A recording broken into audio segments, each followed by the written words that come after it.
जय हिंद दोस्तों। आज के वीडियो में हम स्टार्ट कर रहे हैं 12th क्लास केमिस्ट्री चैप्टर 2 का मोस्ट इम्पोर्टेंट टॉपिक है नष्ट समीकरण। हमने लिख दिया यहाँ पे इम्पोर्टेंट है, क्यों? बहुत ज़्यादा महत्वपूर्ण है एग्जाम के पॉइंट ऑफ व्यू से।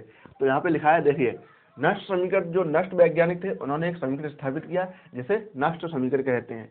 तो यहाँ पे एक ये नष्ट समीकरण क्या है, एक नियम है। तो यहाँ पे हमने लिख दिया इस नियम के अनुसार। तो इस नियम के अनुसार क्या परिभाषा, यहाँ पे देखिए, ताप है T, ताप T तथा धातु का इलेक्ट्रॉन विभव E तथा मानक इलेक्ट्रॉन विभव E0 तथा विलयन की जो सांद्रता है उसके मध्य एक समीकरण स्थापित किया जिसे नष्ट समीकरण कहते हैं। तो ये परिभाषा हो गई। अब हम समीकरण जो दिया था वो समीकरण लिख लेते हैं। जैसे यहाँ पर समीकरण था E बराबर E0 minus 2.303 RT upon NF और इंटू में लॉग बेस 10 1/n की पावर n प्लस। ये जो हमारा समीकरण, जो नष्ट नामक वैज्ञानिक थे उन्होंने जो समीकरण दिया वो समीकरण ये है।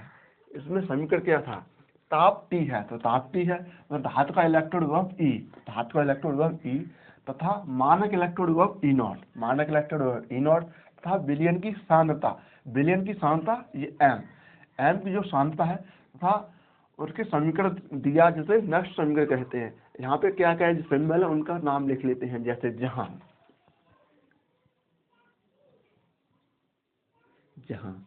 नीले मार्कर से लिखेंगे, जहाँ ये है E बराबर क्या है हमारा इलेक्ट्रोड विभव, E है हमारा इलेक्ट्रोड विभव, ठीक है, इलेक्ट्रोड विभव। E0 क्या है हमारा, E0 है मानक इलेक्ट्रोड विभव, मानक इलेक्ट्रोड विभव, ठीक। E0 मानक इलेक्ट्रोड विभव। N क्या है हमारा, N है, F है, R है और T है और M है, ठीक है। N है हमारे इलेक्ट्रॉन की संख्या, M है इलेक्ट्रॉन की संख्या, N है इलेक्ट्रॉन की संख्या। F है फैराडे नियतांक, F है फैराडे नियतांक,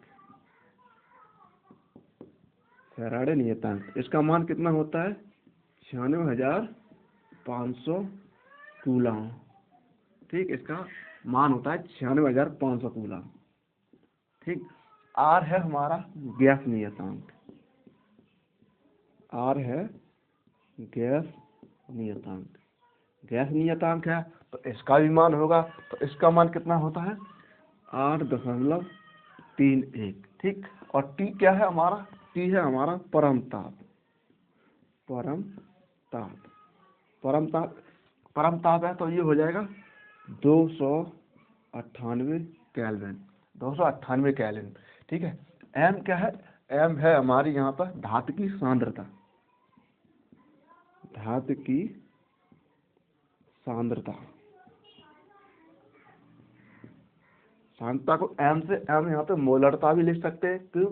M मोलरता से प्रदर्शित कर रहे थे तो यहाँ पे सांद्रता या मोलरता कोई एक रखते। अब ये दोनों, ये तीनों मान है इस समीकरण में रखेंगे तो हमारा जो समीकरण कैसा प्राप्त होगा, तो यहाँ पे लिखेंगे सभी मानों को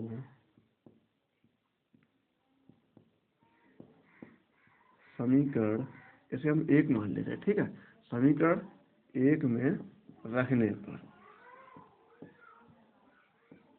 ठीक है। जब इसमें समीकरण में मान रख देंगे तो यहाँ पे एक नया समीकरण प्राप्त होगा। जैसे यहाँ पे देखिए समीकरण कौन सा हो जाएगा, E बराबर E0 माइनस, E0 माइनस यहाँ पे होगा 0.591 बटे n और log बेस 10 1/m की पावर n प्लस। जो सभी मान रखेंगे उसके बाद ये हमारा समीकरण प्राप्त होगा, ठीक। अब ये भी समीकरण इम्पोर्टेंट है, यह भी हमारा इम्पोर्टेंट है। अब जो एक समीकरण और होता है, जैसे वहाँ पे दिए जाए एनोड और कैथोड दिए जाए दोनों, तो नया समीकरण कौन सा बनेगा? E बराबर E नॉट माइनस 0.591 बटे में n, ठीक, लॉग, ठीक है, लॉग बेस 10, ऊपर हो जाएगा हमारा एनोड, एनोड, एनोड की मीनिंग ए एनोड ई, और नीचे कैथोड, ठीक। एक समीकरण ये हमारा बन जाएगा जब एनोड और कैथोड दिए जाएं। ये कब काम करेगा? जब सेल विभव या सेल का विद्युत वाहक बल ज्ञात करेंगे, तब हमारा ये समीकरण काम करेगा। देखिए, जो नष्ट समीकरण था, इसकी परिभाषा और इसके समीकरण तीनों थे, हमने आपको समझा दिए। उम्मीद है आपको भी अच्छे से समझ में आए होंगे। तो मिलते हैं और वीडियो के साथ। आज की वीडियो में इतना ही रखते हैं।